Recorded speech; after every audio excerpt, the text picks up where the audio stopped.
Well, that was easily the second best Dalek story of the Tom Baker era. Welcome to the Time Treadmill. I'm Ron, and these are my sweaty thoughts about Doctor Who.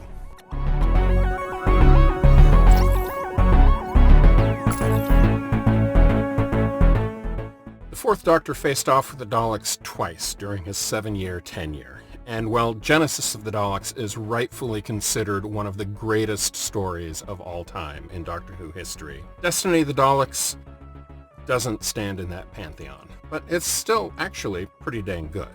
And I want to make clear, I do genuinely enjoy this story and think on the whole it's very well written and well paced. I particularly like the design of the Movellan spaceship, both from an in-story aesthetic perspective and also from a real-world on-location set construction perspective. The Movellan ship is diamond-shaped, and when it first comes in and lands in part 1 of this story, as it nears the ground, rather than the normal extending landing legs to settle on the surface, instead, the bottom of the ship begins to spin like a drill bit and bores into the planet's surface, such that the more or less flat top of the ship remains above ground while the rest of it is buried underneath. It's a really neat design that looks beautiful and also makes it so the location shoot in the typical English rock quarry looks very good with a fairly simple to erect structure of what little of the ship remains above ground. I think that is a classic bit of economic storytelling with the realities of production costs in mind, so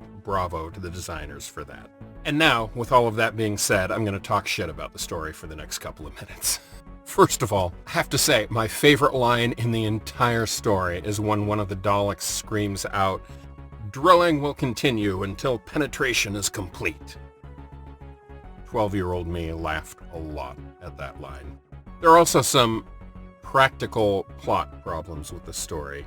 The entire story revolves around the concept that the Daleks have been locked in battle with the Movellans for centuries now, the Movellans being an android robotic race. And because the Daleks and the Movellans are both operating with ruthless machine efficiency, they have brought themselves to an absolute stalemate. Everything they do is countered by their opposition, and they're in perfect equilibrium. Neither can gain advantage over the other. And so the Daleks have decided to return to Skaro to unearth their long-lost creator, Davros. That's a great concept. Now, the thing is, Davros is still where he was left at the end of Genesis of the Daleks. And the explanation for his survival is that his life support systems have regenerated any damaged tissue, and he has been operating in suspended animation for centuries, waiting to be resurrected. So, all of that's well and good. But a major plot point, especially in the second part, is that Davros is located on the 3rd subterranean level of this complex, and the Daleks are trying to drill down through the first 2 levels, hence the drilling and penetration line. Meanwhile, the Doctor realizes there is a direct shaft that heads down to the 4th level. Said shaft. And so he's able to go underneath the 3rd level and then come back up and reach Davros before the Daleks can. Now, I lay all of that out plot-wise to point out that once the Doctor has Davros, he immediately becomes surrounded by the rest of the Daleks who have arrived through their route, and he becomes locked in a standoff with them. And so he sends Romana, plus another character, to go and get help from the Movellans. So you would think they need to either go back down to the 4th level and up through the shaft, or climb up through the 2 levels above ground. But no, they're able to just clear away debris from a window and hop out onto the surface after stepping up barely 3 feet. It makes no logical sense for a location that's supposed to be 3 levels underground, and it's just a bad plotting oversight. And then there's a major continuity issue that happens when Davros is first resurrected. He is covered under a thick layer of dust and cobwebs. He's just draped under this almost cloth-like fabric of debris. And yet, just one scene after the Doctor and his companions are wheeling Davros away, covered in all those cobwebs, there's a cutaway to another scene with the Daleks pursuing, and then it cuts back to the Doctor and Davros is completely clear of dust and debris and cobwebs, which implies that at some point the Doctor stopped and very carefully and thoroughly cleaned Davros. It's just a bad piece of continuity. But even with all of that being said, and my snarky comment about this being the second best Dalek story of Tom Baker's era, it is a legitimately good story. Now, of course, most of the credit for that goes to writer Terry Nation. He, after all, wrote this story.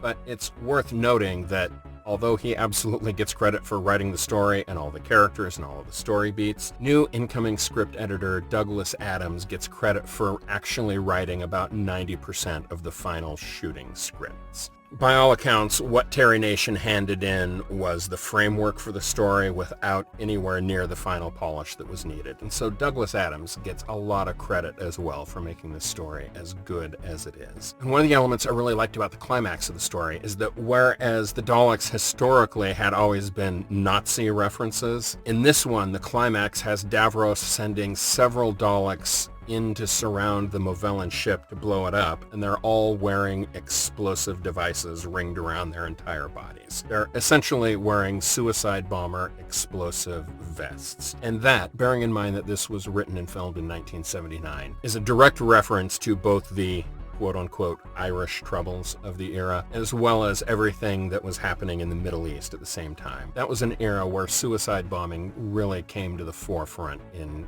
sort of general consciousness, and using that with the Daleks really hits hard, and I thought was a very clever writing point.